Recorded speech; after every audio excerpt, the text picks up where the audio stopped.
Bonsoir, bonsoir. Il est tard, je suis désolée, hein? La vie de maman, j'ai pas réussi à coucher mes enfants à l'heure que j'aurais voulu les coucher. Fait que c'est pour ça que ce soir, je suis un petit peu en retard. J'espère que j'ai quand même des amis, des mamans, des femmes qui sont connectées sur Facebook. Normalement, à cette heure-là, les petits sont couchés, on a le temps d'être sur Facebook un petit peu et d'écouter des vidéos. Je vous parlerai pas pendant des heures ce soir. Comme mon titre le dit, c'est mon dernier épisode de cette série-là, en fait. Si vous n'avez pas vu mes premiers épisodes, ça c'est l'épisode numéro 9, ça veut dire qu'il y en a 8 avant. Allez les voir. J'ai vraiment eu du plaisir à faire ces épisodes-là, à vous jaser, puis à parcourir avec vous les sujets de la vie, les peurs, comment ça fonctionne. J'espère que si vous aviez des peurs, puis que vous avez réussi à les vaincre là au cours de la dernière semaine grâce à mes petits trucs ou mes vidéos, ça serait super gentil de venir me le dire. Allô Stéphanie, j'espère que ça va bien. Allô, j'ai genre 4 Stéphanie. Allô, Stéphanie. Donc, je vais commencer sans plus tarder. Comme j'ai dit, pour la dernière fois, je vais me présenter. Moi, je m'appelle Mylène Grenier. Je suis une maman de maintenant 29 ans. Même si j'ai essayé de le cacher, j'ai pas réussi à le cacher complètement. Hier, j'ai eu 29 ans. Donc, je suis une maman de 29 ans. Avant, j'étais une infirmière et maintenant, ça fait 2 ans que je fais du marketing de réseau. Si tu sais pas c'est quoi le marketing de réseau, va voir mon épisode numéro 2. Je te l'explique. Ce soir, dans mon dernier épisode, j'ai choisi de garder si je peux dire la plus grande peur ou la peur la plus commune, la cerise sur le sundae. C'est la peur de déranger. C'est pas un secret, on le voit sur mon vidéo de mon live ce soir. La peur de déranger qui se traduit souvent par mais moi j'aime pas ça harceler les gens, mais moi j'aime pas ça gosser les gens. C'est ça que je me fais dire souvent, c'est le commentaire que j'entends souvent. Je pense que cette peur-là part d'abord et avant tout par une des plus grosses peurs que toutes les personnes vivent, je pense. Il y aura certaines personnes qui ont des caractères très forts ou qui ont 0 jaune en eux, moi et mes couleurs de personnalité, puis qui en ont vraiment rien à faire de ce que les autres pensent d'eux. Mais en général, je pense que 80% de la population vit avec une certaine peur du jugement, une certaine peur de la critique. Je déteste la critique. Je déteste me faire critiquer et je déteste, tu sais, quand quelqu'un te regarde et que tu le sais qu'il te juge, là, il n'y a pas personne qui aime ça. Fait que je pense que la peur de déranger, la peur de gosser, en bon québécois, part, comme je viens de dire, de la peur du jugement. Peut-être parce que à la base, moi, il y a 3 ans, quand j'entendais parler d'une compagnie de marketing de réseau comme que maintenant je fais aujourd'hui, qui a changé ma vie, qui fait vivre ma famille littéralement, j'avais des jugements gros comme le bras, là. C'est pyramidal, c'est de la merde, c'est de la vente, moi je serais jamais capable de vendre rien à personne, je suis pas faite pour ça, c'est ci, c'est ça. Donc j'ai moi-même jugé ces gens-là, donc forcément, c'est sûr que notre cerveau se dit, je pense que on a presque tous jugé ces gens-là à un certain point dans notre vie parce qu'on avait peur, parce que c'était de l'inconnu, mais surtout parce qu'on était mal renseignés, hein? On n'était pas éduqués sur le sujet. Fait que le fait de s'être auto-jugé, c'est sûr qu'on se dit, ben c'est sûr que les autres vont me juger, tu sais. Mais moi, j'ai envie de vous faire voir les choses d'un autre côté de la médaille ce soir. Je vais vous donner l'exemple. À la base, OK, le marketing de réseau, c'est devenir son propre patron. C'est devenir travailleur autonome. By the way, ça, je sais pas si je vous l'ai dit dans un de mes épisodes, mais il y a des gens qui joignent des compagnies de marketing de réseau juste pour cet avantage-là, parce que de devenir travailleur autonome au Québec, on a énormément de crédits d'impôt, on a plein de choses qui deviennent déductibles. By the way, un petit insight comme ça.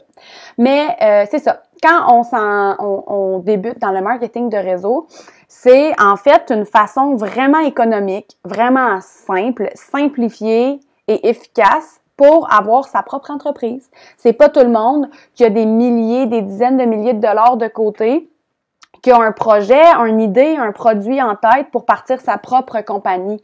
Honnêtement, chapeau à toutes les femmes, à tous les hommes qui partent leur propre compagnie puis qui partent d'en bas, là, tu sais, qui font leur branding, qui créent leurs produits, qui créent leurs services, puis qui doivent vraiment là, se créer un branding, se créer un nom, puis tout faire tout seul parce que c'est vraiment quelque chose. Donc, le marketing de réseau, c'est d'avoir les avantages d'avoir sa propre entreprise sans nécessairement devoir, comme je viens de dire, inventer un produit, le brander, c'est des sous incroyables que ça prend pour faire ça, puis c'est du temps, puis c'est beaucoup de choses. Fait que c'est comme une façon simple, dans le fond, d'avoir sa propre entreprise, puis de devenir son propre patron, d'avoir un revenu supplémentaire. Donc, c'est une façon comme une autre de devenir un entrepreneur, d'avoir sa propre business. De la même façon que si vous avez un ami, un membre de votre famille qui s'ouvre un restaurant. De la même façon que si vous avez un ami, un membre de votre famille qui décide de s'ouvrir un gym ou de s'ouvrir un magasin de linge. Puis, je vais vous donner les exemples par rapport à, exemple, un gym puis un restaurant parce que c'est les deux choses les plus faciles un peu, si on veut, à faire, à vous donner des exemples. Je pense que je vais vous aider autant si vous êtes une nouvelle distributrice, puis que vous êtes encore un peu sur le break pour promouvoir vos produits, promouvoir votre opportunité parce que vous avez peur de déranger. Autant si vous hésitez encore à joindre cette aventure-là parce que justement, vous vous dites « Ouais, mais moi, j'ai vu une fille sur mon Facebook qui était vraiment fatigante, qui envoyait des messages à tout le monde, puis qui arrêtait pas de faire des publications, puis ça me gossait. » Fait que moi, je veux pas faire ça. Premièrement, j'ai envie de te dire qu'il y a plusieurs façons de faire. On a chacun notre façon de faire. Si tu regardes mes vidéos, je pense que tu as vu que je suis pas vraiment gossante. J'espère. Non, mais pour vrai, il y a plusieurs façons de faire. Ça, c'est comme n'importe quoi dans la vie, dans tous les métiers. On fait pas toutes les choses de la même façon. On n'a pas toutes les mêmes éthiques de travail. On n'a pas toutes les mêmes valeurs. Donc, à la base, tu es ta propre personne. Tu as tes propres valeurs. Tu vas être ton propre branding. Tu pourras bien faire les choses comme tu voudras. Donc, fie-toi pas sur une expérience mauvaise que tu as vécue face à quelqu'un qui utilisait certaines stratégies que tu n'étais pas à l'aise avec pour t'empêcher de vivre une aventure que tu pourrais vivre différemment, puis utiliser des façons qu'elle n'utilisait pas, tout simplement. Mais je vais te donner l'exemple de quelqu'un qui s'ouvre un restaurant. Tu as une amie, une cousine, n'importe qui dans ta famille qui s'ouvre un restaurant, OK? Est-ce que si ta cousine ou ton ami vient te voir sur Facebook, t'envoie un message Messenger, puis te dit « Hey, salut Marilyn, j'espère que ça va bien, ça fait longtemps qu'on ne s'est pas parlé. Écoute, je viens de m'ouvrir un restaurant. Je suis super excitée. Ça va être un restaurant italien. Il va être situé dans telle ville. Si jamais ça t'adonne de venir manger pour m'encourager, venir goûter puis venir voir qu'est-ce que je fais, ça me ferait vraiment plaisir. Est-ce que tu vas trouver ça gossant? Honnêtement, j'espère que non. Là. J'espère vraiment que non. Si cette personne-là, cette connaissance, cette cousine, cette amie, publie sur Facebook à tous les jours, mettons là son restaurant, peu importe qu'il soit proche de, j'allais dire, mettons qu'il est proche de chez vous, là, mais ça n'a pas d'importance dans le fond. Là. Si à chaque jour, ton ami, à chaque matin à 7 heures, elle publie son menu du jour, est-ce que tu vas trouver ça gossant? Non, tu vas pas trouver ça gossant parce que, en plus, si tu habites proche, ben au moins, tu vas savoir qu'est-ce qu'il y a à manger aujourd'hui. Si ça t'adonne peut-être d'aller l'encourager puis d'aller manger ta soupe là, puisque c'est la soupe que t'aimes, ben tu vas y aller. Est-ce que tu vas trouver ça gossant? Si tu as une amie, si tu as une connaissance qui a un gym, puis qu'à chaque jour, il y a un cours différent qui est donné, original, ou il y a quelque chose d'original qui se passe à son gym, ou aux 2 jours, ou aux 3 jours, est-ce que ça va t'agresser que ton ami publie sur Facebook « Hey gang, n'oubliez pas ce midi, à midi 30, c'est notre cours de Zumba. On vous attend, on a hâte de vous voir. Hey gang, si t'amènes un ami cette semaine au cours de Zumba, je te donne un cours gratuit. » Est-ce que ça va te déranger? Non. Pourquoi? Parce que, je l'ai dit, on est une société qui juge l'inconnu, qui juge carrément l'inconnu. On est entouré de gens qui, malgré eux, puis je juge personne, j'étais ces gens-là, mais on est entouré de gens qui sont mal renseignés, qui sont pas éduqués sur le marketing de réseau, puis qui se prennent pas la peine de comprendre qu'est-ce que c'est vraiment. Qu'est-ce que c'est vraiment pour moi le marketing de réseau? Je vous l'ai dit, c'est au lieu d'aller acheter ma crème de jour pour exactement le même prix ou même plus cher à la pharmacie, puis encourager une multinationale qui est déjà multimilliardaire. Je vais acheter ma crème de jour à quelqu'un que je connais parce que je le sais que cette personne-là, ça va l'aider à payer ses factures à la fin du mois, que ça va l'encourager. Tout simplement. Pour moi, c'est ça du marketing de réseau. Fait que c'est la même façon que si mon ami s'ouvre un restaurant, je vais aller manger à son restaurant? Oui, je vais aller manger à son restaurant. Même si elle ouvre un restaurant italien puis que moi, genre, la bouffe italienne, c'est pas mon gros trip, mais dans la vie, j'adore la bouffe italienne, là. Je vais y aller quand même manger à son restaurant. Je vais trouver quelque chose dans le menu que j'aime. C'est mon ami. Je vais l'encourager. Combien de fois j'ai fait des salons, des expositions, des événements où il y a des gens qui sont passés puis qui m'ont dit « Ah ouais, je connais ça, les produits It Works. » Ben, il y en a pas beaucoup, là. Il y a comme 9 personnes sur 10 qui savent pas c'est quoi. Mais en général, la personne sur 10 qui passe puis qui sait c'est quoi, elle me dit « Ah, je sais c'est quoi It Works, là. Ma meilleure amie est distributrice. » Puis là, moi, je la regarde puis je suis comme « Ah, cool! Puis comment tu as aimé les produits? »« Ah, je sais pas, là. J'ai pas essayé. » Pourquoi?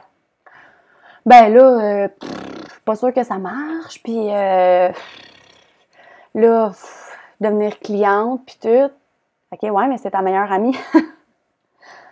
Fait que t'es en train de me dire que si ta meilleure amie, elle s'ouvre un resto demain matin, tu iras pas manger parce que t'es capable de te faire cuire chez vous ta sandwich?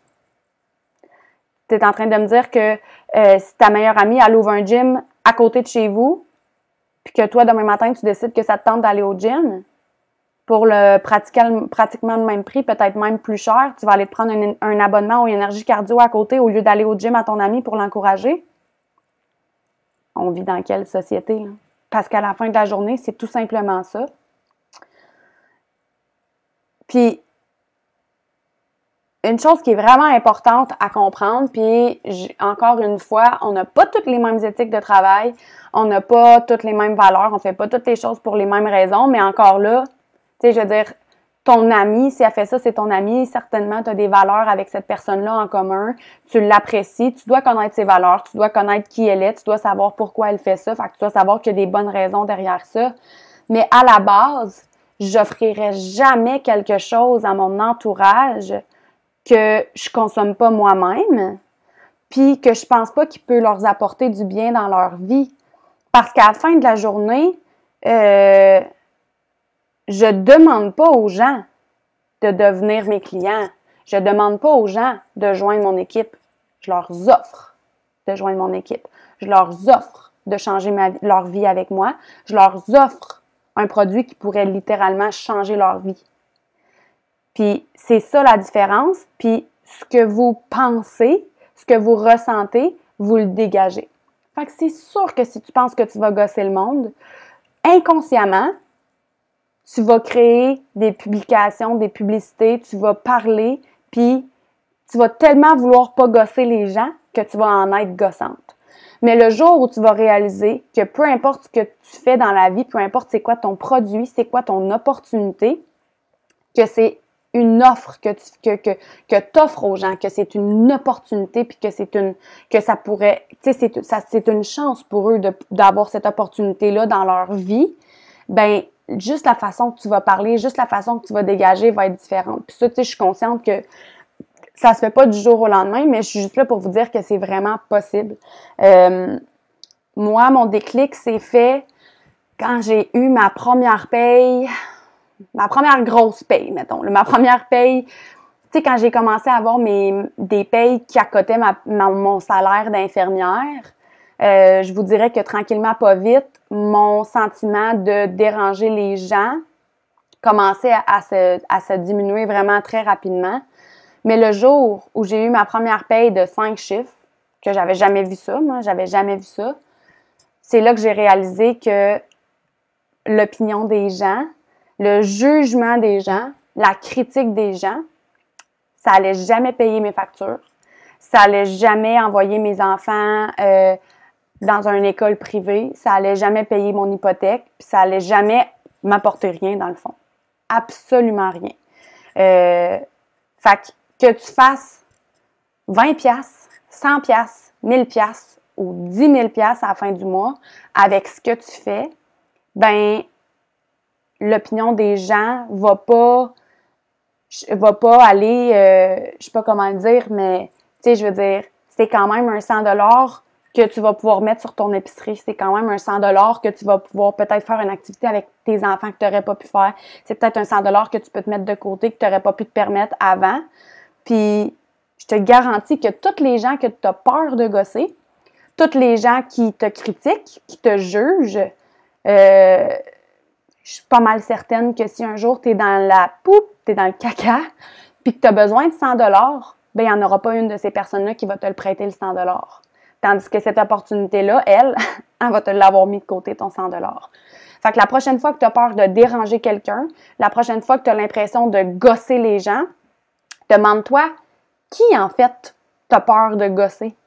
Ton cousin qui a tout le temps quelque chose à dire sur ce que tu fais, puis qui est tout le temps en train de t'obstiner, puis que de toute façon, tu sais très bien que si tu en avais besoin, il serait pas nécessairement là pour toi.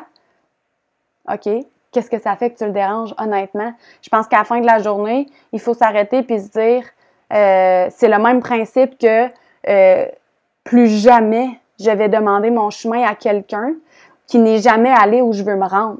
Je l'ai fait beaucoup trop souvent dans ma vie en tant que maman, demander à des personnes qui ont deux filles, puis moi j'ai deux gars, qu'est-ce que tu fais toi quand que tes enfants ils se battent? Puis de me faire dire, oh mon Dieu, la violence, c'est inacceptable chez moi. Ça revient au même. Ça revient au même de se dire qui j'ai peur de déranger et pourquoi j'ai peur de déranger. Puis en vous demandant ces questions-là, ben vous allez pouvoir aussi vous demander, OK, c'est elle, ma cousine, elle a tout le temps quelque chose à dire quand je fais quelque chose. Ah ouais, puis cette amie-là que je suis allée au secondaire, elle, là, c'est sûr et certain qu'elle va dire que c'est pyramidal, puis elle va dire que c'est de la merde, puis elle va dire que si, puis elle va dire que c'est que ça. Tu sais, au pire, tu peux même cacher tes publications pour pas qu'elle les voie, ou elle-même, elle peut aller les cacher, tes publications, là. Fait que, choisissez votre bonheur, choisissez vos rêves, laissez pas la peur de déranger quelqu'un ou la peur d'être jugé, vous empêcher de rêver. Quand on y pense vraiment fort, là, c'est inacceptable. C'est vraiment inacceptable. Fait que sur ça, je vous souhaite une belle soirée. Je suis comme un petit peu nostalgique. C'est mon dernier épisode sur les peurs, sur l'opportunité, sur le marketing de réseau en général. Si jamais vous avez d'autres idées de sujets à propos du marketing de réseau, je suis très ouverte aux recommandations. Ça va me faire plaisir de vous en parler. Au cours du mois, je vais vous faire plusieurs capsules un petit peu comme ça, mais je vais un petit peu plus vous parler des produits que moi je suis tombée en amour avec, qu'est-ce qu'ils ont fait pour moi, qu'est-ce qu'ils contiennent, puis pourquoi je les aime beaucoup. Puis c'est ça. Je vous souhaite vraiment une belle soirée et on va se revoir vraiment bientôt, là, c'est certain.